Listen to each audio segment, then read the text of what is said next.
National Museum of Natural History. The students of T.C. Williams High and I will be part of your guides through the new Geology, Gem, and Mineral Hall here.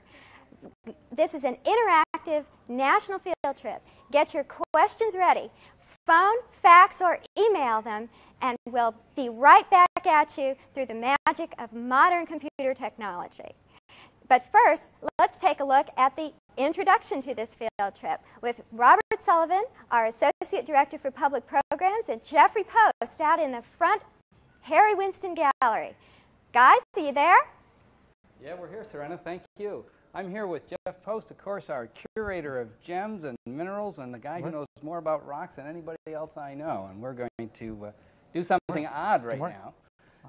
We're in the middle of this great hall of gems and minerals, but we're going to convince you that gems and minerals and crystals are not extraordinary, but are everyday things. Isn't that right, Dr. Post? You use gems and minerals every single day of your life? Every single day. I'll bet you this morning you used several minerals. I don't believe it. Just getting ready to come to work this morning. I can't believe I did. Well, in fact, one that I'm sure that you benefited from was this mineral right here.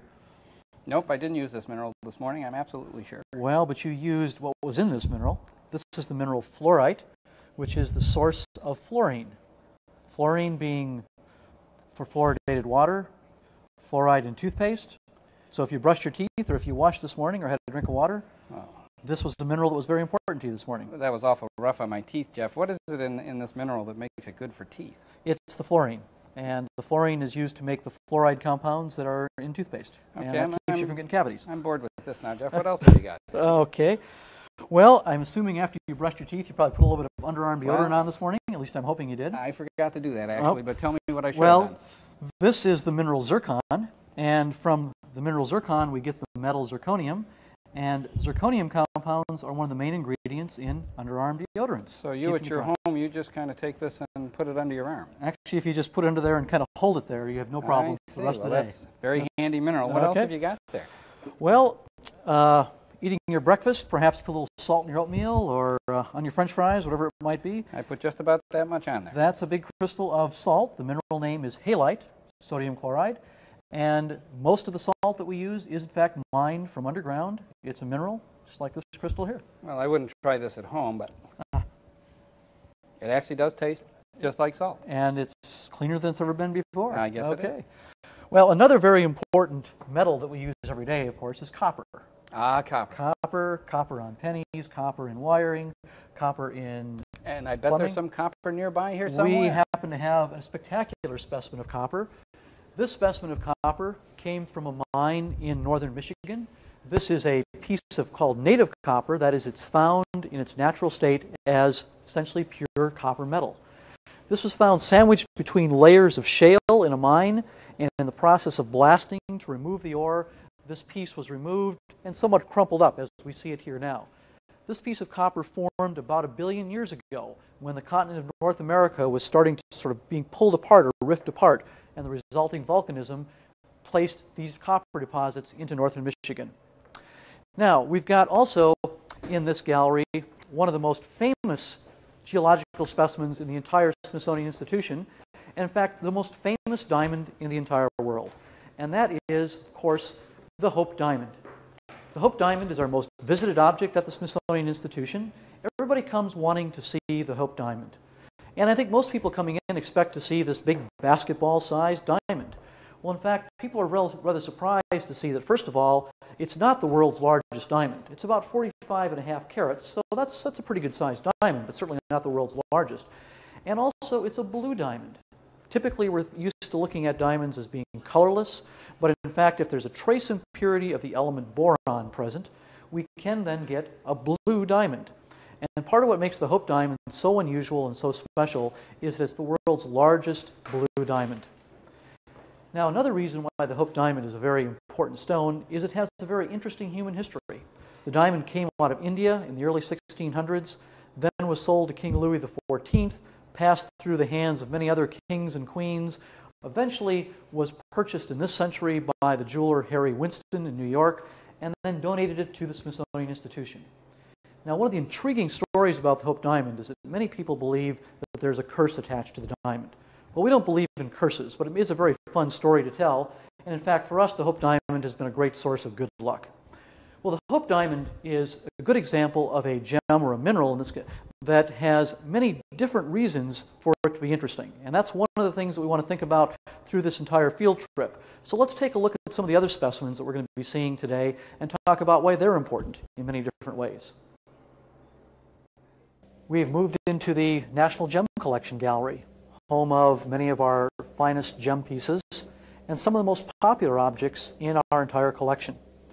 Many of our visitors come expecting to be impressed by the gems, which of course are cut and polished examples of mineral crystals.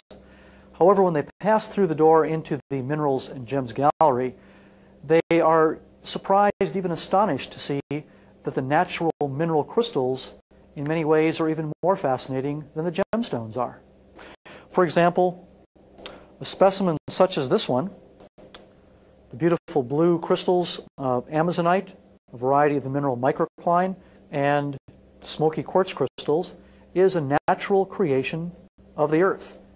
This specimen has not been altered or changed in any way. It simply was dug out of the ground, cleaned, and brought to the museum. It looks like a sculptural piece. In fact, many of our visitors truly believe that specimens such as these are being created here at the museum and put on display as art objects. In fact, it's a natural product of the earth.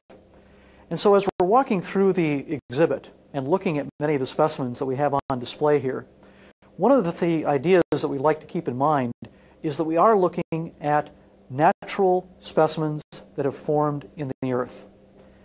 Now, it's fun to look at these as beautiful objects, and truly they are, and that's part of the reason they're here in this display. But in addition to looking at them as beautiful things, we'd like to try to remind you to also think of them in terms of what they can tell us about the earth. Certainly a scientist, his interest or her interest would be in looking at a specimen like this and trying to understand what can this specimen tell us about where it formed, the conditions under which it formed, what has happened to this specimen in the earth since it first began to form crystals like these. So to scientists, every mineral has a story. And one of the things we'd like to try to do as we look at some of these specimens is see if we can figure out what that story is and see how those stories in sum total can tell us about our earth.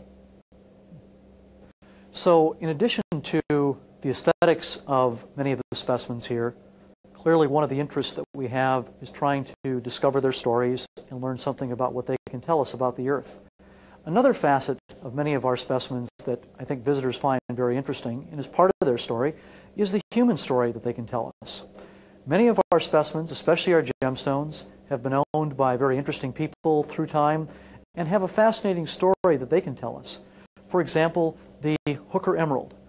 This is an emerald that was given to us by Janet Annenberg Hooker, who is also a major donor to this entire exhibit hall, which is why it's called the Janet Annenberg Hooker Hall of Geology, Gems, and Minerals.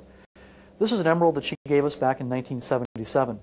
And it's a very interesting emerald because at one time was an emerald that was worn by the Sultan Abdul Hamid II of the Ottoman Empire. And he wore it on his belt buckle. And this emerald was then purchased by Tiffany's, and they cut out of the heart of this emerald the emerald that we have here today as the Hooker Emerald. So the connection that many of our pieces have to people and to our history is part of what makes them fascinating. Minerals and gems are not diminished with time. They tend to stick around and accumulate stories, accumulate history. And it's fun to learn about those stories and those histories. Now finally, another perspective that we'd like to have on our specimens as we go through the galleries is to remember that many of these minerals are also important to us economically. For example, we have the spectacular group of crystals of a mineral called Stibnite. A Stibnite specimen such as this is certainly a beautiful thing to look at. The crystals resembling perhaps a modern sculpture, art piece. However, to the miners in Japan, where this specimen came from, this was the ore that they were seeking. It's the ore of a metal known as antimony. Antimony is used to harden lead for ammunition, bullets, that type of thing. Also, compounds of antimony are used as fireproofing on clothing and other fabric materials. So it's a very important metal for us, and that metal comes from this particular mineral, Stibnite. A lot of the minerals that we'll see throughout the gallery are ores of various metals. All of our metals, most of the raw materials that we need in industry today, in fact, come from mineral specimens. And many beautiful specimens such as these never see the light of day. They're blasted, dumped into the crusher, and the metals extracted from them. And so in some ways, the beautiful specimens are very unusual in that they were preserved from this process. But keep in mind that, again, every day, all of us make use of a great many products derived from minerals, and that's certainly one of the stories that we'd like to try to keep in mind. So, as we go through the galleries here in the new Gem and Mineral Hall, what we'd like to keep in mind is that there are many ways for us to look at and appreciate minerals. And let's take, for example, one more specimen. This group of pyrite crystals is just the way it was found. These are the natural shapes of the crystals. Again, many of our visitors find that hard to believe. Clearly, it's a specimen that can be enjoyed because of its aesthetics. However, it also is mined as an ore of iron, and in some cases sulfur, for making sulfuric acid. And to a scientist, he or she would look at this specimen, looking at the crystal shape, and be able to learn something about the conditions under which this particular mineral was formed, the temperature, the concentration of the solution. So it has many stories to tell, and we can appreciate it in many different ways. So we look forward to now going back to some students who are looking at crystals that they find in their own part of the country. So, T.C. Williams, say hello to Stark County, Ohio. Hi, guys. You out there? Okay, do we have some questions from Stark County? Good morning. Clayton. Hi. Hi, Chrissy. I was wondering, why does the impurity of the Hope Diamond make it so rare? And is it the only blue diamond? I'm gonna fling that back to Jeff, who's our blue diamond expert. Jeff, did you hear the question? No, I'm sorry, I couldn't hear the question. What is the question? Why is the blue diamond blue, and is it, Chrissy, you want to repeat the question, or excuse me, you're not Chrissy, but could you repeat the question? Yeah. Why does the impurity of the diamond make it so rare, and is it the only blue diamond? Okay, why does the impurity in the Hope Diamond make it blue, and why is it so rare? Well, the impurity in the Hope Diamond that makes it blue is boron, and boron is a very unusual element. We don't find it in a lot of rocks in the earth, but in the area where the diamond is forming, there is, in some cases, boron present, and so a few boron atoms are enough to color the diamond blue, and it's the light interacting with the electronic structure of the boron atoms in the diamond that cause the color to be blue. Great.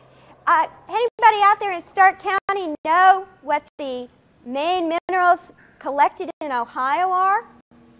Anybody know? Clayton, do you know? Halite and gypsum. Good guesses. I don't happen to have any of those guys. I have the more commonly collected ones. Anybody know what the most commonly collected minerals in Ohio are?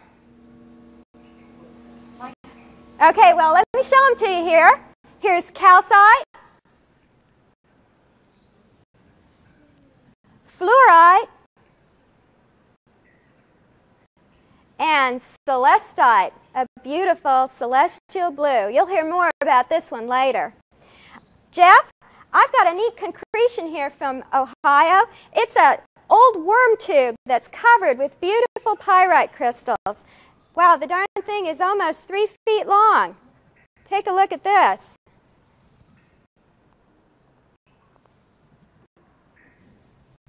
I think you've got a concretion to show us now, right? Well, Serena, we've got a concretion here in the Harry Winston Gallery as well. It looks a little different than the one that you were showing, but this is a concretion that came from a sand quarry in Fontainebleau, France, near Paris, France. Some people think it looks a little bit like a couple of sumo wrestlers going at it, or perhaps the old Michelin tire man in the commercials, but in fact, this is a naturally formed concretion. This originated as sand on a beach about 35 million years ago.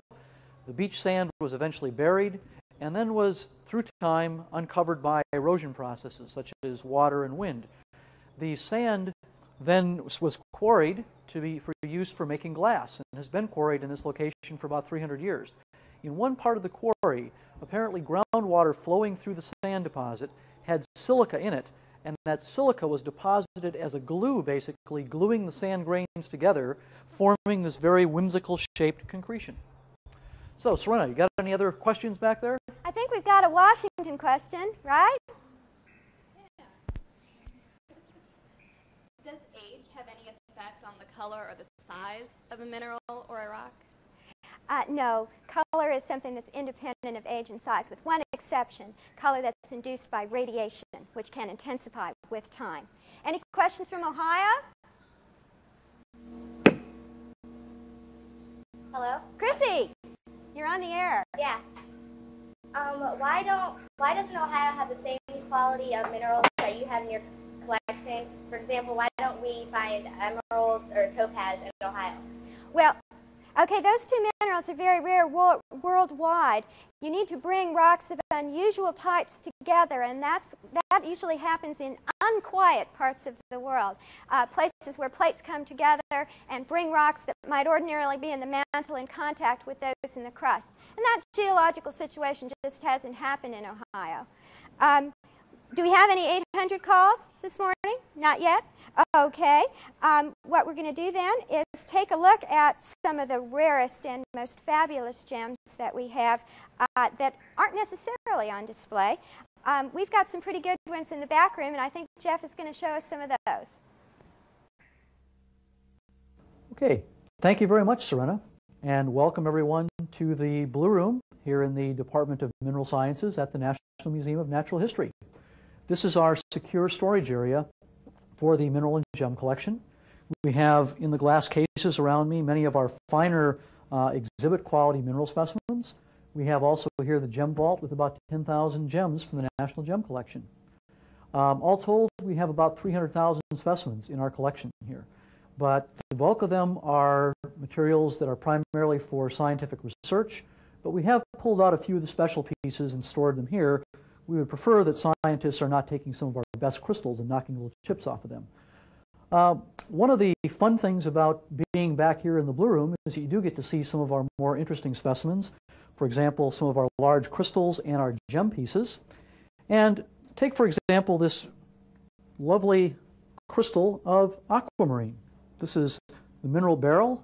This color is used as the gem material aquamarine. This is a natural crystal. This is the way it came out of the ground.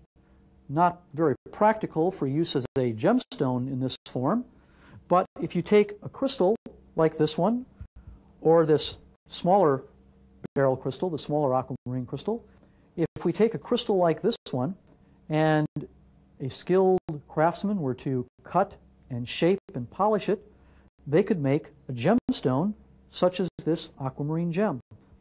And we have then a gemstone which can be set in a piece of jewelry or used as other items of decoration.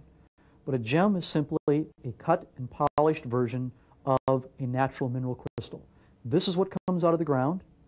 Once it has been cut, polished, and shaped, this is what we then call a gemstone.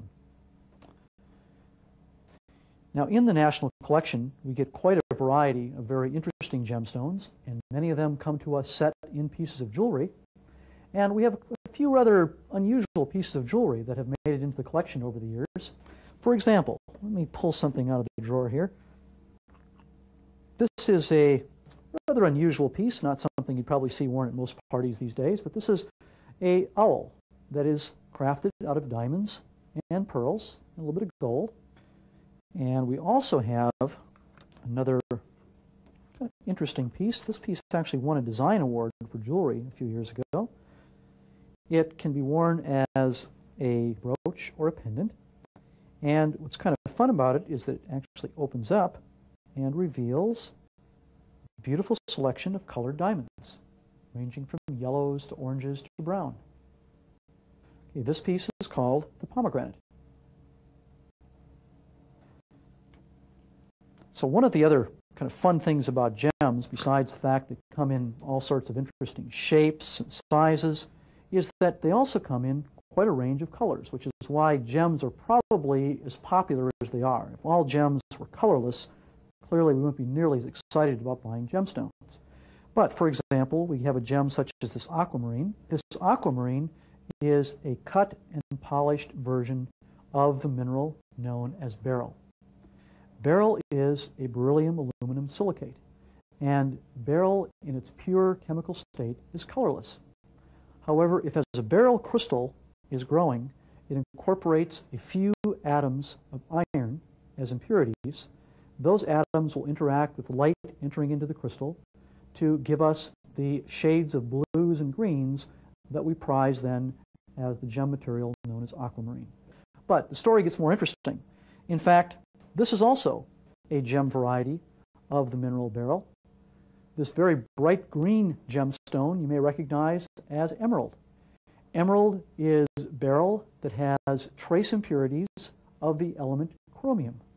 Again, just a few atoms of chromium trapped in a beryl crystal as it's forming are enough to color it this deep green color. And instead of chromium or iron, the beryl crystals trap a few manganese atoms, then we get the lovely pink shade that is known as the gemstone morganite. And in fact, there's more to the beryl gem family. Sometimes beryl can have iron in a slightly different chemical state than in the aquamarine, and the result is a golden yellow colored gemstone known as heliodor. So we have a complete family of gems, all from the mineral beryl, the only difference being slight trace impurities of different chemical elements that were incorporated in the crystal as it grew. So you end up getting blue, green, pink, and gold colored gems just because of slight differences in impurities. All of these are the same mineral, beryl. Hi, I'd like to remind you folks out in Cyberland of our 800 number and also our email address. It's outreach@bsuvc.bsu.edu. We've had a look at a mineral made of a very rare metal, beryllium, that makes these beautiful barrels. Now, Jeff, I think we're going to turn to a more common metal that nonetheless makes two of Earth's most beautiful gemstones. Is that right? There's another family of gems that I think most of you will be familiar with, and it's the mineral corundum. Corundum is aluminum oxide, and just like the beryl, in its pure state, corundum crystals would be colorless. However, if it incorporates some purity atoms as the crystals are growing, we can get some interesting colors. For example, if the impurity atoms are chromium, so just a few chromium atoms in the corundum crystal, that can color the crystal the deep red color that we prize as ruby. If, however, instead of chromium atoms, we have a few impurities of iron and titanium, then we get crystals that are deep blue and cut gems that we call sapphires, such as this sapphire from Sri Lanka. So we have sapphire and ruby, both gem varieties of the same mineral, that is the mineral corundum. Now we usually think of sapphires as being blue. However, sapphires, depending upon the impurities present, can be a wide variety of other colors. For example, the yellow stones in this brooch are also sapphires. And in fact, sapphires are found in shades of pink to orange, even green. Now the large crystal that I have right here is also a gem material. It's the mineral known as topaz. And this is the crystal, the shape of the crystal as it comes out of the ground. And if you were to cut a gemstone from this crystal, you might get something that looks like this. This is a 2,000 carat topaz from Brazil, and typical of the color of most topaz crystals. Now you might think, not a particularly beautiful color. I mean, it's a big gem, you know, it's kind of thing, make a big pendant, big ring. Actually, it makes a very nice museum display object. But the color is not particularly attractive. And if this was the only color you ever found topaz in, clearly it would not be a very popular gemstone. However, we can take crystals such as the one here and a gem such as this one, and we can treat it to change its color. And what we can do is we can irradiate it, that is, put it into a nuclear reactor or linear accelerator, then heat it, and that two-step process results in the topaz changing color to this lovely blue color. Virtually all of the topaz gems being sold today are blue, and the blue gems are in fact almost all irradiated and heat treated. There are virtually no natural blue topazes that get used in jewelry. So we can have a gem that is colorless and get its color by treatment. Also, topaz does come in other colors. Probably the most prized color of topaz is the so-called imperial golden color. This is a natural color. These ear clips show imperial topaz from Brazil. Imperial topaz such as this was especially popular in older pieces of jewelry, but you still see it in very nice pieces of jewelry today. Now you may think that this is a pretty good sized topaz crystal, and it's a nice sized crystal. However, if you would like to go with me now out into our new mineral gallery, we'll have a chance to take a look at some topaz crystals that are several times the size of this one, with one in fact weighing in at over 100 pounds. Well, here we are in the National Gem Collection Gallery looking at our big gigantic whopper of a topaz crystal. This topaz crystal in fact weighs 111 pounds, and this is the natural shape and form of this topaz crystal as it was found in Brazil. Typically, crystals such as this don't last very long because they're broken up and then cut and faceted into gemstones. So it's rather unusual to see a crystal this size and this perfection preserved. This crystal almost didn't make it here. This crystal, when it was found, was sold to a scientist in Boston who was going to cut it up and use it in scientific experiments. And fortunately, just before it was supposed to be cut, a better material was found for the experiment and the crystal was preserved. Eventually, the crystal was donated here to the Smithsonian so all of our visitors can enjoy seeing one of this world's great big topaz crystals.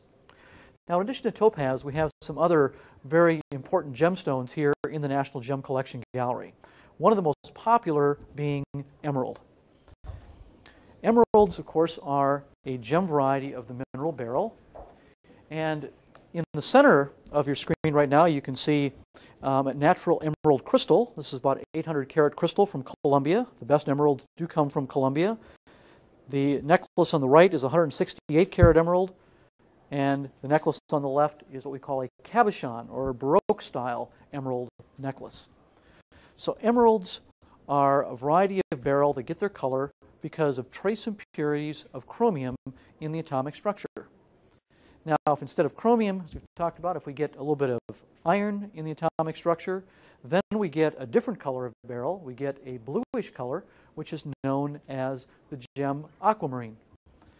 And the large crystal to the left is an aquamarine crystal from Brazil. This is a very beautiful crystal and could be cut into many fine gems, such as the 1,000 carat gem aquamarine in the lower right-hand side of your viewing screen. Okay. Probably the most valuable gem, at least to most of us, is the gem diamond. Now, we saw the Hope diamond, which was a large blue diamond, but in fact, our largest diamonds are in this case. The diamond to the left offers us a very special opportunity to see a natural diamond crystal. This is the way they're found in the ground before they're cut and polished. And this diamond crystal is 254 carats in size. This is the largest diamond in the national collection. This crystal shows the very typical octahedral shape.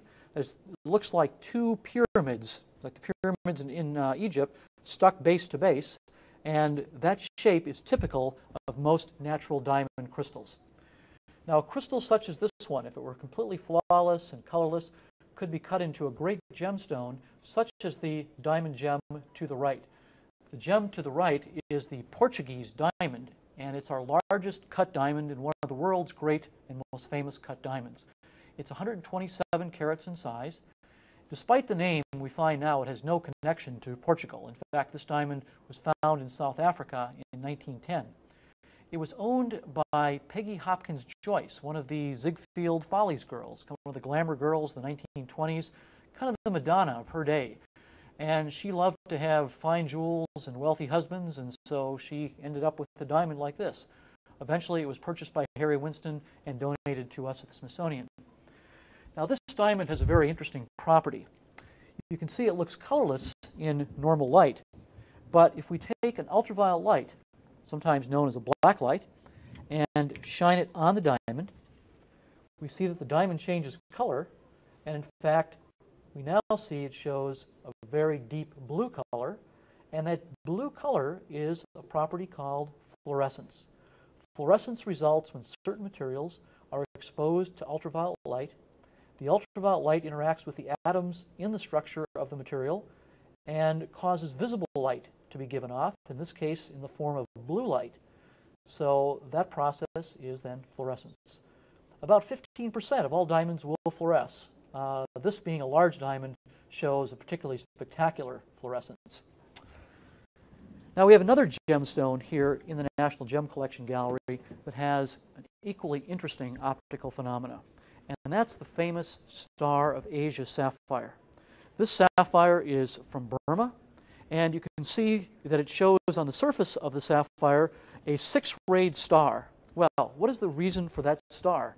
It goes back to the early history of when that corundum crystal, when the sapphire crystal was first beginning to form. It was forming at fairly high temperature, typically forms when sort of dirty clays and limestones get squeezed and heated up. As the crystal was growing, the aluminum and oxygen atoms are connecting together to form the corundum crystal, and a few impurities of titanium also got trapped in the corundum crystal. Well, at high temperature, that's not a problem. But as the crystal starts to cool down, it starts to shrink or contract. And as it does that, the larger titanium atoms start feeling kind of snug, kind of tight in that corundum crystal. And the way they get around that problem is all the titanium atoms come together to form their own crystal of another mineral inside of the corundum crystal. So we end up with rutile crystals, that is titanium oxide inside of the corundum. These rutile crystals are long needles or fibers, and because of the symmetry of the crystal structure of the corundum, those rutile needles are forced to line themselves up in one of three directions. And we have, therefore, three sets of very fine rutile needles oriented inside the corundum crystal. And it's the light reflecting off of those three sets of rutile crystals that produce the star. Just as we show in this model that has, instead of three sets of rutile crystals, three sets of nylon fibers, sort of like fishing line, strung at 120-degree angles to each other. And you can see when light is reflected off of that screen, we get 3 bands of light, one off of each orientation of fibers, in this case, that intersect to form a 6-rayed star. The same thing happens in the Star of Asia, except instead of nylon fibers, it's long rutile crystals, and the light reflecting off of it produces the star. So, Serena, do we have any stars out there that have any questions for us about anything we've talked about so far? Hey, Jeff, we have an email from the Burris Lab School in Muncie, Indiana. The question is, can a diamond change colors after it has formed? I want to send that back to you, Jeff. Me? Okay, Serena. Yeah, I can try to answer that question. Can a diamond change colors after it's formed? Well, in fact, diamonds can sometimes change color, typically as the result of radiation. Either natural radiation, we think most green diamonds, for example, form because of the natural radiation in the rocks around where the diamonds are forming. So they may start out as colorless diamonds and eventually acquire a green color as they're radiated.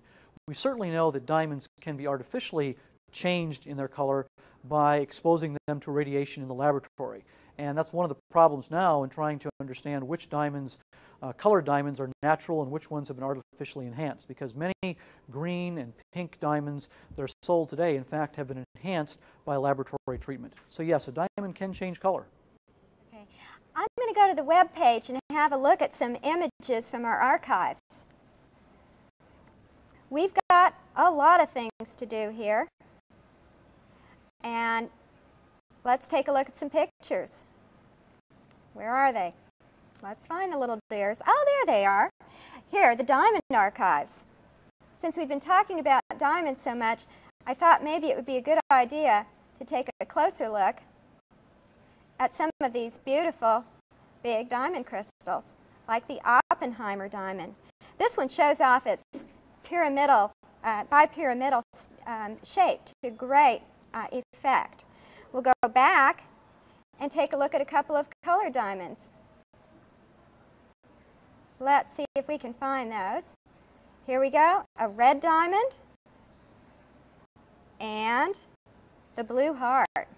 This is not the Hope Diamond, but another blue diamond in our collection. I don't know if you folks out there have tried the web page, but it really is a good way to see our specimens a little bit closer up. Now, do we have any questions from Stark County? Yeah, I have a question for you. Sure. What determines if a mineral is classified as a gemstone? Well, it depends on a lot of things. Some gems in certain cultures are not gems in other cultures. For example, jade is as valuable as diamonds to many East Asian cultures, and yet we kind of consider it as sort of semi-gemstone, whereas diamond seems to have durable value across a variety of cultures. So value is something you place on it. But again, rarity, toughness, and beauty are 3 criteria that people use to decide what they want to be a gemstone. Hey, I think it's time to have a look at the great diversity of the mineral kingdom with our with a new host, Dr. Michael Wise. Mike, are you out there? Mike, you picking us up? Right there. Yeah. Hey, Mike. Yes, I can. All right. Hi, Serena. Welcome to the Mineral Gallery. KB and I was just looking at some of the many minerals in the display cases here, and one of the things that we've noticed is that there are a lot of minerals in the world.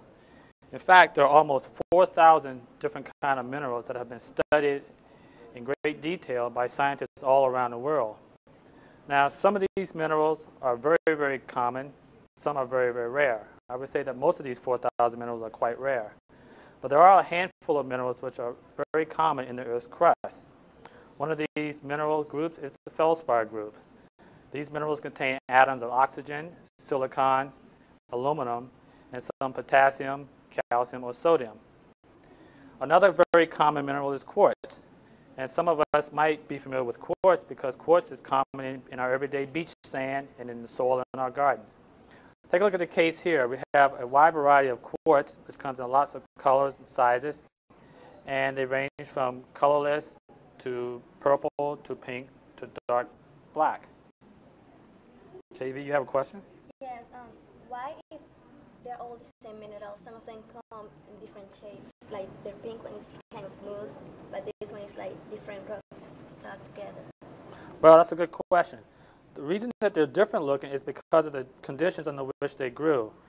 Different minerals will grow in different ways based on the pressure and the temperature and the chemical composition of the fluid or the gas in which the mineral is growing. And so all of these factors play a very important role in the type of mineral that you get, but also in the shape and the size and the color of the mineral that you get. So minerals are very important to us in our everyday lives, and they're the building blocks of the universe. Serena, does anyone have questions out there about minerals? Have we got a question in on our toll-free number? Yes. Manual High School? Are you there? Yeah. Us kids at Manual High School would like to know how much is the Hope Diamond valued at or worth? And what is the biggest gem or diamond? And where was it found? Okay. I'm going to bounce these to our diamondologist, Jeff Post. Jeff, how much is the Hope Diamond worth? And what is the biggest diamond known? Okay, Serena, the Hope Diamond is one of a kind, and so the best answer to what it's worth is it's priceless. We really don't know what it's worth. We could only know if we ever put it up for auction, and we're not going to do that. But it certainly is considered to be one of the most important diamonds in the world. And what is the largest diamond in the world? Well, the largest diamond in the world currently is a diamond known as the Brown Jubilee. It belongs to the King of Thailand, and it's about 550 carats in size, so more than 10 times the size of the Hope Diamond. Thanks a lot, Jeff. Do we have any questions from Stark County? Stark County? BJ? Hi. John? John, I have a question about gems. How many different types of gems are there versus the number of minerals in the world? Oh, that's kind of a toughie. Some gems, some individual minerals like beryl have 3 gems: aquamarine, emerald, and heliodor. So obviously not every mineral has a gem variety. So I think it's probably safe to say that there are fewer gem varieties in the world than there are mineral varieties, since we know of about 4,000 minerals. Isn't that right, Mike? That's correct, Serena. Okay. Can we go back to Stark County? What determines the value of a gem? What determines the value of a gem? It's generally the rule of thumb is what someone's willing to pay for it. Do we have any questions from Washington, D.C.? Okay. Can a few atoms being so minute produce a color that's spread throughout the whole stone? Okay, the question here is, how can a few atoms being so small and so dispersed make color? And that's a really good question, and it's something we'll be talking about a little later in our program in great detail. Right now, we're going to move into the wonderful world of crystal shapes. Jeff, are you there? The National Mineral Collection Gallery, and I'm surrounded by beautiful minerals with beautiful crystal shapes. And crystal shapes have fascinated people for thousands of years. In fact, we know that even back as far as the ancient Greeks, they were fascinated with the perfection, the geometric shapes of crystals. And in fact, crystals have been the subject of a great deal of study for hundreds and hundreds of years. People trying to understand what makes crystals different than almost everything else you find in nature. For example, this group of quartz crystals is something that looks very different than anything else you find in nature. It has a perfection, a geometric shape that looks very different than a tree or a plant or an animal or things like that. So crystals have fascinated people for a long time. You want to know what in the world makes a crystal. Well, I've got a couple of young crystallographers here that are going to help me figure out what we know about crystals and why. We've got Daryl and we've got Kristen, and we're going to repeat a couple of experiments that were done in the 1700s that helped us to learn about crystals. And I think many of you will have an opportunity to do this experiment in your classrooms as well, and so you can follow along with us. Well, the first experiment that we're going to do involves the mineral quartz. Quartz is one of our most common minerals, and crystals of quartz are found in pretty good size in a lot of places around the world. And there was a fellow by the name of Nicholas Steno in the 1600s who started looking at quartz crystals from all over the place. And when he started to take these quartz crystals and to measure the angles between the faces of the quartz crystals, he found that no matter where he did that, no matter which quartz crystals he measured, the angles were always the same. In this case, 120 degrees. Well, that implied some regular order in these.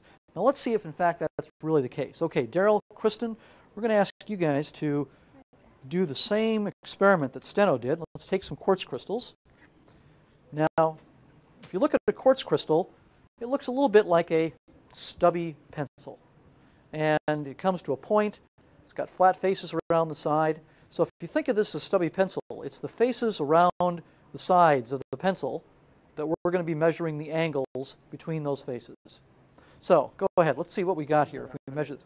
Okay, Daryl gets 120 degrees. Well, that's pretty good so far. Kristen, what do you get? 120 degrees. So try this one. See if that one works. Okay, this is certainly an experiment you can try at home. And 120. So what Steno found and what Daryl and Kristen found here is that regardless of which quartz crystal you take, no matter where it came from, we always get the same angle. This implied there's something about the internal structure of quartz that's very orderly, very regular, and it's happening the same way for all of the quartz crystals. So, now another experiment that happened, and this is an experiment that really was sort of an accident and then turned into an experiment. There was a Frenchman by the name of Aui who was looking at his friend's mineral collection, and he had a calcite crystal, something like this, and was holding it, admiring it, and he dropped it to his horror. And when that crystal dropped and hit the floor, it broke into bits, many bits and pieces. But as he was picking up the pieces, he found something interesting. Now let's see if we can repeat that experiment. Now we're not going to smash this on the floor. Instead, we're going to do it in a much more dramatic fashion. We're going to take this calcite, and we're going to have Daryl and Kristen smash it right here before your very eyes. Now again, I think many of you have calcite crystals in your classrooms, and hopefully a hammer. And I would suggest taking your crystal and putting it perhaps in a cloth like this one. Now we'll see if these guys got enough strength here to beat this thing into pieces. Go ahead. Just bang at it. Oh, harder than that. Come on. Beat. Oh, there you go. Good. Daryl, give it a few whacks too. Come on. Whack that thing. Whoa! All right, Daryl. Yeah. Okay. Well, as you can see, they did a pretty good job breaking this into lots of little bits and pieces. Now, take a look at some of these bits and pieces, and you'll notice as you pick them up that they all have sort of a distorted cube or square shape. It's kind of an angle. And all the pieces look pretty much the same shape. What Aui found was that he reasoned that all of these little pieces suggested that the crystals are made up of building blocks that all have basically the same shape. And if you stack them together in an orderly way in 3 dimensions, kind of like bricks in a wall, you can build up a crystal large enough to see. We know now that the building blocks are in fact atoms. And for example, in the mural behind me, these atoms are sodium and chlorine atoms that make up the crystal structure of salt. And it's the orderly repetition of atoms in 3 dimensions that makes something a crystal, hence the perfection and the geometric shapes of a crystal. Daryl, Kristen, you're great crystallographers. Thank you very much. I think we proved the point here. Okay, Serena, back to you. You smashing crystals back there? No, but I understand we have a call on our 800 line. Go ahead. Where are you from? Where are you from? Where are you calling from? Burris? Where are you calling from? Indiana, Muncie. Burris Middle School, Muncie, Indiana. What is your question? What is the most unusual color you have ever seen in a gem? What is the most unusual color you have ever seen in a gem? Well, my personal unusual color is a gemstone that actually shows 2 colors, one in sunlight and one in room light. It's a gem called alexandrite, and because of its unusual chemical composition and the fact that human eyes detect sunlight differently than they detect room light, the 2 different light sources actually have the gem turn from green to red to green to red, depending on the light source. I wanted one for my engagement ring, but at the time it was $10,000 a carat. So it's obviously a very rare as well as a very unusually colored stone. Next question. How about one from Stark County? Yeah. Why are all the crystal angles the same even if you smash it up? Why are the crystal angles the same even if you smash it up? Well, it's the thing about atoms is that they're much, much smaller than the scale that you're smashing this crystal up. In fact, you couldn't really, with a hammer, divide a crystal anywhere near the level of its atomic structure. And because the cleavage, these are the breaking points of the crystal, as well as the external shape of the crystal, are both controlled by its internal atomic structure, you can never get down to the level where you would be breaking the essential structural element apart in a crystal. And that's why these geometric rules stay true. You can't break through the bricks in the wall. You can only break along the lines of the bricks that have built the wall. Okay, it's time for us to go and learn a little bit about color. And I think that's Jeff. Are you there? She's just, okay. Well, I'm now in a very colorful part of our exhibit, surrounded by colorful minerals. Just imagine if all of our gemstones were in fact colorless. It would be a pretty boring world. Well, fortunately, that's not the case. Mother Nature's done a great job of coloring minerals and crystals for us. And the reason we see color in minerals and gems is the same reason that we see color in anything else, in flowers, in your clothing. It's the way that light interacts with the atoms in their structures. Certain atoms will absorb certain colors of light. We know that visible light is made up of all the colors of the rainbow, and if certain colors are absorbed, then only the colors that remain are reflected back to our eye to see as color. For example, I'm standing in front of a case of minerals that are all shades of blue and green. All of these minerals are colored by copper. And in fact, if you're searching for a copper deposit, looking for blue and green stains on the rock would be a really good way to do that. Why are these minerals all shades of blue and green? Well, it turns out that copper atoms absorb light in such a way that we have all the colors being absorbed by the atoms, and what the light that actually passes through the structure and reflects back to our eye is the only color that's not absorbed, which are the shades of blue and green. So copper atoms produce shades of blue and green typically. Now I've got one other group of minerals here that are prized because of their many different colors, and that's the mineral corundum, which we've talked about a little bit previously, recalling that it's impurities in this case that give us the various colors. In the case of ruby, we get the chromium impurities that give us the deep red color. And so let's look in some detail now at what happens when light interacts with the chromium atoms in a ruby crystal and why it is we see the color that we do. Why is a ruby red, an emerald green, and a sapphire blue? It starts with light, which is made up of all the colors of the spectrum mixed together. Watch. A prism placed in front of a beam of visible light separates the colors so that you can see them. You see an individual color only when some of the other colors are removed. Now you see blue because this filter absorbs all the colors except blue. Like a blue filter, some crystals absorb certain colors of light. A sapphire appears blue because it absorbs all colors except blue. And a ruby appears red because it absorbs all colors except red. What happened to the other colors? To find out, we need to look deep inside the ruby. Ruby is a variety of the mineral corundum, which is made up of aluminum and oxygen atoms. In its pure state, corundum is colorless. But every now and then, a few chromium atoms get trapped as impurities by a growing corundum crystal, producing a ruby. What special power do these atoms have to color a crystal red? It has to do with how they interact with light. Like all atoms, a chromium atom consists of a nucleus surrounded by electrons.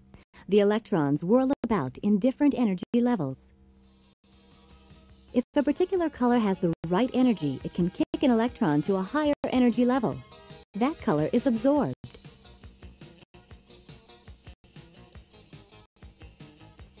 Chromium atoms have electrons that absorb yellow, violet, green, and some blue light. Only the red light is able to pass through unabsorbed to your eyes. As long as light shines, the electrons are kept busy, hopping up and down, absorbing light and producing color. And that is why the ruby is red. The same general process is at work in all minerals, and in fact in all things that have color. Thanks to all those busy electrons, we live in a very colorful world. Hi, North Montgomery High School. What is your question? I understand we have an 800 call. Is that correct? Is there any particular color of diamond or mineral that is more valuable than others? Well, it really depends on the mineral. Of course, a blue diamond is very rare. I believe that the rarest of all diamonds are red, and we have a beautiful red diamond on our archives in our webpage for you to take a look at. Do we have any questions from Stark County? Yes, I have a question. Is it possible to change the color of the mineral when you change the angle of reflection? Only in some minerals that is the case, and it is a property of some minerals, but not all of them. Hyatt High School, you're on the air. What is your question? Could you explain how the quartz in clocks works? How quartz? Could you repeat the question, please? Could you explain how quartz in clocks works? Can I refer that question to you, Jeff? Okay, Jeff, will you take it? Yeah, quartz is a mineral that we use every day in our watches and our clocks, and it's because of a very special property that quartz has called piezoelectricity. That is, that when you apply an electric charge to a quartz crystal, it starts to vibrate.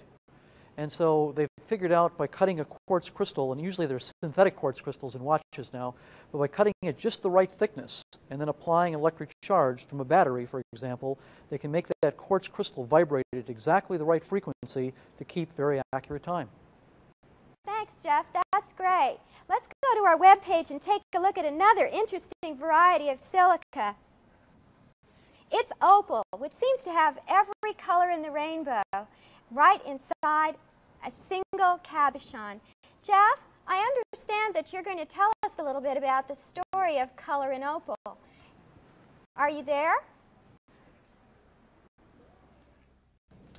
Okay, Serena, you're getting some great questions. Well, in fact, some of the most interesting questions that we've been getting since New Hall is opened have to do with opals. People are fascinated by opals. And obviously, it's a gemstone that's a little unique. It's different than most other stones because typically it's not worn as a faceted gem, but rather is appreciated for its beautiful display of flashing colors, like the ones that I'm showing here. Opals are the only gemstone that we have that show this kind of flashing of rainbow colors. And so the question that comes up so commonly is, why do opals show this color? What is the mystery? What is the story behind opals? Well, opals are a fascinating material. They're basically silica, that is silicon and oxygen, and a little bit of water thrown in. And it's been a long time, for a long time, it was really a problem trying to sort out what was the source of the color in opals.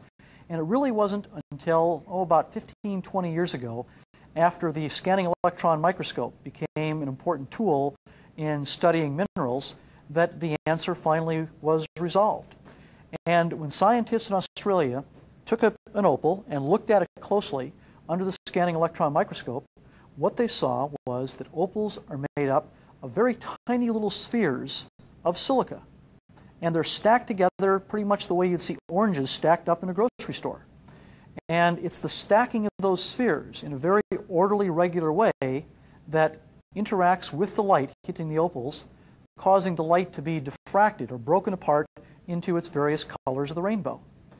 And if an opal has a very orderly arrangement of these silica spheres, then you get a very nice play of colors, like the ones here, or many of the opals that we see here in our display case. And some of the very finest opals today come from Australia. The opals that have a darker colored background, sort of a grayish background, are referred to as black opals and are by far the most prized of the opals. Opals with the whiter colored background, such as the one here, are called white opals and also are very popular in jewelry. Nowadays, most of our very fine gem quality opals come from Australia. And that's really been the case since the late 1800s. Prior to that, the only known source of opals was in Eastern Europe, in a portion of Hungary that is now, in fact, part of the country Slovakia. But with the development of the opal fields in Australia and the huge number of really beautiful opals that were being produced, opal quickly became a very popular gemstone. Now, we normally don't think of opals as being a gemstone from the United States. However, there is one locality in the western part of the United States that produces some of the world's most beautiful opal. And that's the dark-colored opals that you see in the upper left-hand portion of this case. And those opals come from a place called Virgin Valley, Nevada. And this opal formed as a replacement of tree limbs. The trees died, the limbs fell down into a small pond or lake, were covered by volcanic ash, and then later on, water-carrying silica circulating through replaced the tree material with silica in the form of opal. And the opal is a spectacular opal, beautiful play of colors. The only unfortunate thing about this opal is it tends to contain a fair bit of water, and when it dries out, it cracks or crazes. And because it's a fairly unreliable opal in jewelry as a result of its cracking, jewelers have tended to shy away from it and instead prefer the Australian opals. So it's beautiful as specimens and display cases, but unfortunately not an opal that's generally encountered in jewelry pieces. Now, opal in general has a bit of a reputation, or at least it used to have, of being a stone that's bad luck. Now, why would that be? Well, it turns out that, first of all, there were a couple of stories written in the early part of this century that featured the main character having an opal as a major gemstone, and this main character then had a fair bit of bad luck. And as a result, people started associating opals with bad luck. Also, because sometimes opals do tend to dry out and crack, because they are somewhat brittle in jewelry, people would have mishaps with their opals, or because they weren't reliable sometimes in their jewelry. That started to support also this idea that they were bad luck, that people just had unfortunate occurrences with them. Fortunately, that story seems to pretty much be one of the past. Opals today are extremely popular in jewelry, and as a result, prices for good opals are very high today. Opals are an example of a mineral that typically do not form good crystals. As we said, they're made up of these tiny little spheres of silica, and we never find big crystals of opal. They tend to occur as seams in rock or as coatings on a rock surface. However, we do have in the gallery other minerals that show some very marvelous examples of beautiful crystals. And let's go take a look at some of those now. Okay, here are some examples of very well crystallized minerals. For example, the cerussite here and the gypsum specimens that we see. One of the things that sometimes people have a hard time thinking about is thinking of crystals as growing. And in a sense, crystals do grow the same way that plants and animals grow. And they grow as atoms add on one after another, building up a crystal. And sometimes if the growing conditions change, the crystals, even crystals of the same mineral, can look very different. For example, we have gypsum crystals here. We have very large blocky crystals of gypsum, and we have this sort of a curlicue looking gypsum specimen. Different growth conditions give rise to different crystal habits. Now, another mineral that also shows quite a variety of different crystal habits because of the different growing conditions is calcite. Let's take a look at some calcite specimens up close. We've been talking about how crystals grow as atoms lock into place, forming a regular, orderly repeating pattern. But there's more to the story of crystal growth. Crystals also depend upon the conditions under which they're growing. And a good example of that is with the mineral calcite. Calcite is a common mineral. It makes up the rock we know as limestone. It has a very simple chemical composition, calcium carbonate. However, depending upon the conditions under which it grows within the earth, it can show itself off in a tremendous variety of different crystal shapes. In fact, calcite shows more different crystal shapes than any other known mineral. Now, why is that? Why is it the same mineral can show many different crystal shapes? All of these specimens of calcite have the same atomic structure, same arrangement of calcium and carbonate. However, you can see they look very different. For example, the large crystal here in the center of the case is known as a dogtooth crystal. It comes to a sharp point like a tooth. In the upper left, we have a flattened crystal.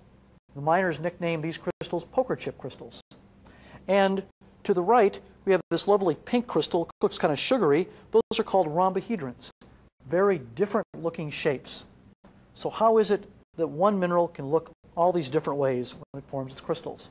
The shapes of the calcite crystals depend on a number of different growth conditions.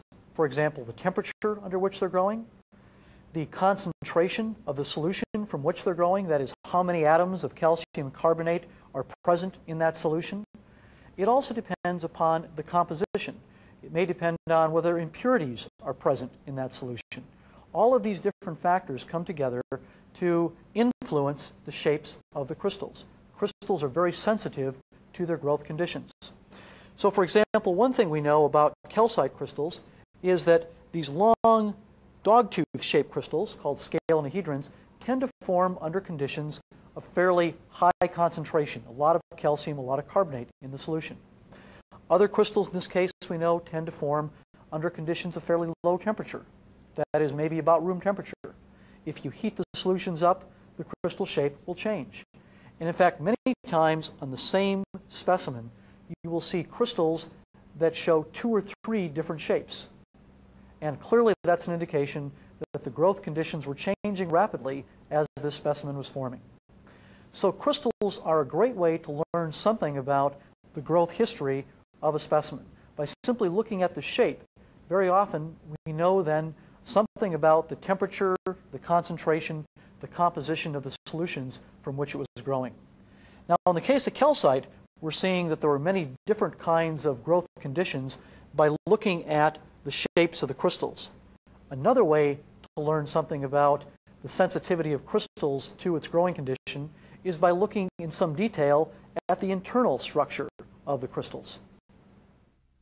If we wanted to look at the growth history of a tree, for example, one way to do that is to cut a slice right through the trunk and look at the tree rings. They can tell us periods of time when perhaps the tree was growing real well or when it was experiencing a drought. Well, similarly, we can look at the growth history of a crystal by cutting a slice through a crystal. Or in the case of this particular crystal, we've cut it into many slices. And by looking at the color, the composition, the structure of the crystal as revealed by these slices, we can tell something about its history. For example, in this case, we can see that the crystal started out as a purple crystal. And it was purple because the solution from which it was growing was enriched in manganese. But as the crystal continued growing, the composition of the growth solution changed, became more iron-rich, and as a result, the crystal changed to yellow. So the end result is a crystal that's purple on the inside, yellow on the outside. By looking at these changes in color, changes in composition, it allows us to put together the story of this particular crystal. Now, let's go to some students who are looking at some other crystals that have equally interesting stories to tell us. Yeah, we're looking right now at a beautiful crystal of tourmaline from Maine. This tourmaline contains boron, a very rare element, as an essential part of its mineral structure. This mineral grew in an unusual environment known as a pegmatite, where crystals not only grow beautifully, they grow very, very large. And I think that Mike Wise is going to give us a tour of the wonderful world of pegmatites. Mike? Actually, Serena, we're going to me, I guess, right now. Hey, forget the pegmatite. Well, actually, I'm in pegmatites too, but I'm looking at one particular mineral, the one that you were just showing, which is tourmaline. And we've got here 3 of our most spectacular tourmaline specimens in the collection. These are tourmalines from Brazil and from California. And what I wanted to talk about here is why tourmaline is useful to us. Besides being beautiful crystals, which can be cut into gems, tourmaline also has a very interesting history. In fact, during World War II, tourmaline was considered to be a strategic material, and it inspired quite a smuggling trade to get enough tourmaline crystals into the United States to support the war effort. So what was tourmaline used for? Well, tourmaline, like the quartz we talked about a little bit earlier, has a property known as piezoelectricity. If you apply pressure to it, it actually produces an electric charge. And so what the tourmaline crystals were being used for was to make pressure gauges that could be used to measure the intensity of explosions. And in fact, the intensity of the first atomic bomb explosion was measured using a tourmaline pressure gauge. The pressure of the explosion hitting the tourmaline crystal in the gauge would set up an electric charge, and a meter would measure the intensity of that electric charge. Therefore, would tell you the intensity of the explosion. We use tourmaline crystals today also. In fact, most of you probably use them at home many times a year, especially if you've got a gas stove or a gas barbecue grill with an automatic starter on it. The starter, when you press the starter button, applies pressure to a small crystal of tourmaline in the starter, and that pressure causes a spark to be produced from that tourmaline crystal that then ignites the gas and the grill or your stove. So tourmaline, in fact, is a very useful mineral to us. Now, tourmalines form in special kinds of deposits known as pegmatites. And I'd like to turn you over now to Mike Wise, or as we know him here as Mr. Pegmatite, who will tell you everything you ever wanted to know about pegmatite deposits. Mike, let's hear about pegmatites. Thanks, Jeff. Well, pegmatites are very unique kind of rocks. In fact, I like to think of them as nature's giant treasure chest. The reason why I think of them that way is because if you look at most rocks like a granite or a basalt or any volcanic rocks, and you look at the crystals, you notice that they're very, very tiny. Some are almost microscopic. Well, pegmatites are unique in that the crystals that grow in pegmatites are very large, almost gigantic. This crystal that I'm sitting on is part of a beryl crystal, and this section is about a little over 3 feet long. But the entire crystal was on the order of 10 to 18 feet long. This is still not a record. In fact, the largest crystal ever reported from a pegmatite was on the order of 50 feet long. And so the thing that really characterizes pegmatites are the giant crystals. One of the other unique features about pegmatite is the fact that you have this wide diversity of minerals. And if we look in the cases to my left, you'll see a wide variety of very rare and exotic minerals, minerals that you normally wouldn't see in other rock types. Now, a lot of these minerals are really special in that to form these minerals, the pegmatite process concentrates a lot of rare elements. And these rare elements concentrate to a point that they can form exotic minerals like lepidolite and spodumene and cassiterite. The other feature that's very unique about pegmatite is that when conditions are right, they can form minerals that are gemmy enough to be cut into gemstones. Take a look at the topaz case here. Jeff talked about topaz already. Well, these very large topaz gemstones you see came from topaz crystals that came out of pegmatites. And so this is why I like to think of pegmatites as nature's giant treasure chest. Serena, do we have any people out there who want to join me out in the field collecting pegmatites? Anybody? Anybody want to come along? Yeah, we have some volunteers from Washington, D.C. Do we have some questions about pegmatites? Yeah, pick up the mic and fire one off. Where are they found? Like, I mean, are there any special place in the world or any type of environment that they're found in? Did you hear that question, Mike? Are there any special places in the world where pegmatites are more abundant or are commonly found? Mike? We don't have Mike? Well, yeah, there are. Pegmatites, because they're associated with granites, tend to occur in 2 different settings. One, places where lots of granites are in place. These are at the margins of continents. And 2, in very ancient terrains where sediments have actually been buried so deeply and for so long that they began to melt and generate granite. So that the two ways that you generate granite are also the two ways that you get pegmatite. We have a telephone call from Magoti High School. You're on the air. What's your question? Yeah, can coal turn into diamonds? Turn your mic down, guys. Turn your TV set down. Down? Try again. Yeah. Okay? You there? Try again. Can coal turn into diamonds? Can coal turn into diamonds? That's the $6 million question, isn't it? Well, coal is a hydrocarbon. It's carbon bonded to a lot of hydrogens, and it is a mature type of plant material. Now, the interesting thing about coal is that it has the potential to turn into diamonds because it has carbon in it. If the coal were taken down on a downgoing slab deep into the mantle and to a place where pressures and temperatures were appropriate, it could indeed be turned into diamonds. But the evidence for this process actually having occurred is very, very limited. So we don't actually have any direct evidence for coal having been transformed into diamonds. But one other interesting point about that is that in the early days, when experimental petrologists tried to turn things into diamonds, it's rumored that a guy at Bell Labs took a peanut butter sandwich, burned it up, put it in his high-pressure lab, and did make teeny tiny little diamonds out of it. So everything that's got carbon in it has potential. Burris Laboratory School, question? Have we got a question from you? Ask again.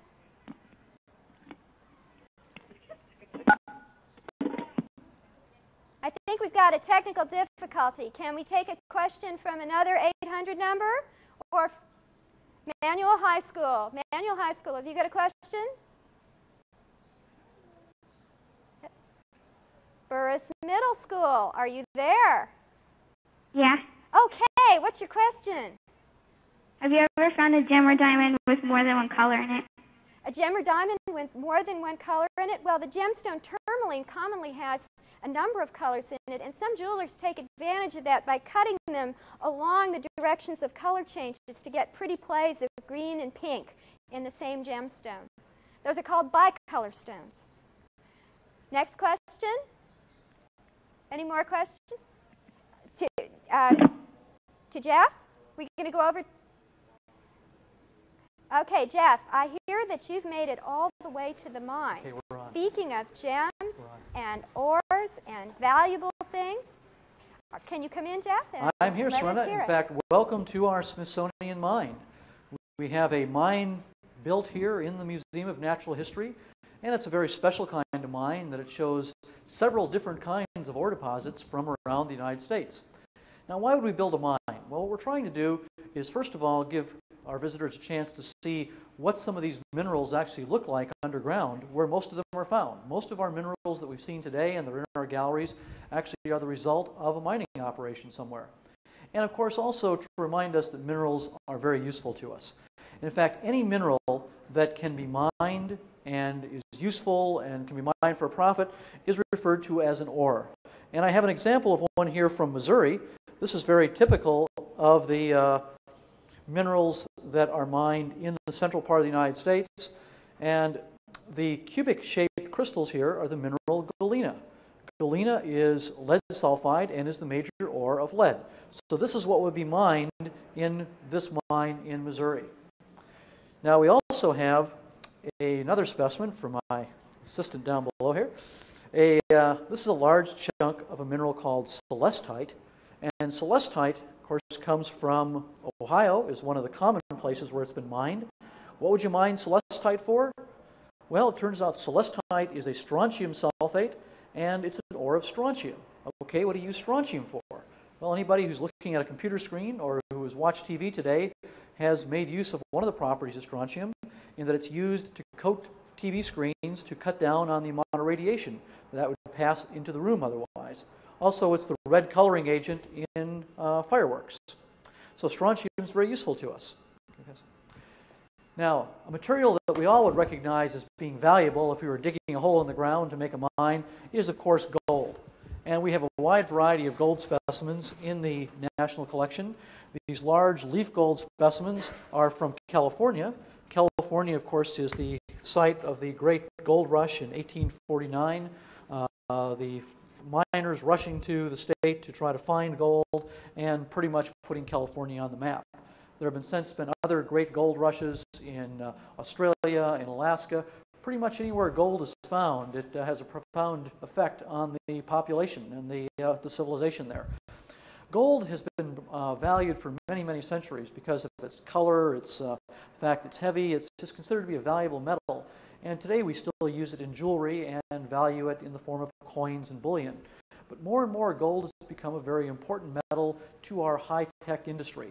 And it's become important because gold is one of the best conductors of electricity. It also does not corrode. And therefore, it's very good material to use in electronics where you need good electrical contacts. So any of your computers, electronic equipment these days will probably have some gold in it. Now let's take a walk through the rest of our mine and take a look at what we have here in the Smithsonian mine. Okay, coming around the corner, walking through our mine tunnel, we have as one of our mines an historic mining district from southern Arizona, a place called Bisbee, Arizona. This is where the old cowboys and the gunfights and the whole bit took place back in the late 1800s. And what was the source of all the excitement there was the copper mining. This is the home of the famous Copper Queen mine, where most of the copper in the world was being mined in the late 1800s. And what we've recreated is one of the mineralized zones that was mined from the Copper Queen mine. You can see the deep blue azurite crystals, the deep green malachite. They're prized as mineral specimens, but in fact were the ore that was being mined in Bisbee. We also have here in the mine a special kind of a mineral deposit that is very well known in the central part of the United States. It's called a Mississippi Valley type deposit, and states such as Missouri and Oklahoma, Kansas, Illinois, Wisconsin, all are places where you can find these kinds of deposits and where they're mined typically for lead and for zinc. And so looking over here in our Mississippi Valley deposit, we can see a Galena vein. Remember, galena is the main ore of lead. That whole sparkly zone that we're looking at is the actual Galena vein. We went underground in the mine, collected that vein, put it back in place just as we saw it underground. And we've got it set up here for blasting just the way the miners would do it. They would fill those holes with dynamite, blast the ore out, take it to the surface, and then process it in a smelter to remove the lead in this case. So minerals are very important to us as ore materials, and by coming to the Smithsonian mine, you get a chance to take a look at what some of these things look like underground before they're mined. Okay, Serena, are you ready for some questions? I hear we have one last quick question from Tell City High School. You're on the air. Tell City High School? Yeah. Are you there? Yeah. Yeah? Can you ask your question, please? How do you cut the crystal to make it form into a gem or gemstone? It's not cut, it's polished into those beautiful geometric shapes. It's a complex process that involves adhering the rough gemstone to a stick and systematically polishing it against a rotating lap wheel, a wheel that has grit on top of it. It's something that people go to school for many years to learn, and it's a most exacting craft. All right, I think it's time just come underground. That's right, from the mine. Come underground and come back to the surface. And even here on the surface. We have one last question. Oh. North Montgomery High School, you're on the air. Yeah, we want to know how long it took to cut the topaz gem. How long did it take to cut that big topaz gem? Well, I don't know the answer specifically for that gem. However, we have some other topaz gems that are even a little bit larger than that one that I know in one case took the cutter about 1.5 years to cut it properly because of the size and the weight of the stone. He had to make some special equipment, and it's not something you just buy off the shelf. So he was able to to build the equipment he needed to cut that large stone. So I would say typically a few months to, in this case, a year and a half. It all depends. Larger stones are definitely much more difficult to cut and polish. Stark County, do you want to get in one last question? Anyone in Stark County? Are they awake over there? Are you up? Are you awake? Have you gone to lunch? Okay, Stark County. Yeah, I'd like to know what kind of process gold has to go through from when it's mined to where it's sold as in the form of jewelry. What has to happen to gold between when it's mined and when it's made into jewelry? The process. What process? Refine? What process does gold have to go through between when it's mined and when it's made into jewelry? Well, it's quite a long, extensive process. I don't have a lot of time to go through this, but essentially they extract it, they smelt it, and they use chemicals to float the gold from the ore material and skim it off the top. Okay. I'm afraid that we've run out of time to describe gold. We have to get a quick summary in here. Here we are standing again at our billion-year-old rock, a rock that is an ore. An ore. Is made of minerals. Made of minerals. That has a great story behind it. That's right. This rock is a billion-year-old metamorphic rock from New York that's being mined for the garnets, sandpaper, abrasives. Yeah, we got nice big softball-sized garnets here, and it's one of the few places in the world where you actually have garnet deposits large enough that it actually can be mined. So minerals become rocks, rocks become ores, and the most outrageous rocks that we know about are also the oldest ones on Earth, but they're not natives. And we have a specialist here who works with these alien visitors to the planet. Glenn McPherson, can you come in? Thank you, Serena. And now for a very different story. Most of the visitors, when they come to our Geology, Gems, and Minerals exhibit hall, come to see the Hope Diamond, which in addition to its famous beauty, also tells a story of how it formed deep inside the Earth long ago under conditions of extreme temperature and pressure. But these same visitors end their tour with a very different kind of diamond, which you can see in the case here to my right. These diamonds didn't even form on Earth at all. In fact, they formed long before Earth or the solar system existed. These diamonds formed during the cataclysmic explosion of a dying star. And they tell the story in part of how Earth and the solar system formed and when and why it formed. Interestingly enough, clues to how our planet formed are missing from Earth's own rock record because the geologic processing have destroyed those clues long ago. But we can learn about the origin of Earth and its solar system from looking at meteorites, which are bits of rock that fall to Earth. Mostly they come from the asteroid belt. And these rocks have been drifting in space for 4.5 billion years in cosmic deep freeze. And they preserve their clues to how the solar system first began to form and evolve. In the next electronic field trip in March, my colleague Tim McCoy and I will tell you about some of the fascinating stories that we can learn from meteorites about the solar system's formation and evolution. Back to you, Serena. Thank you so much, Glenn, and thanks to the students of Stark County, of T.C. Williams High, and come join us again March 10th for our next installment of A Gem of a Show.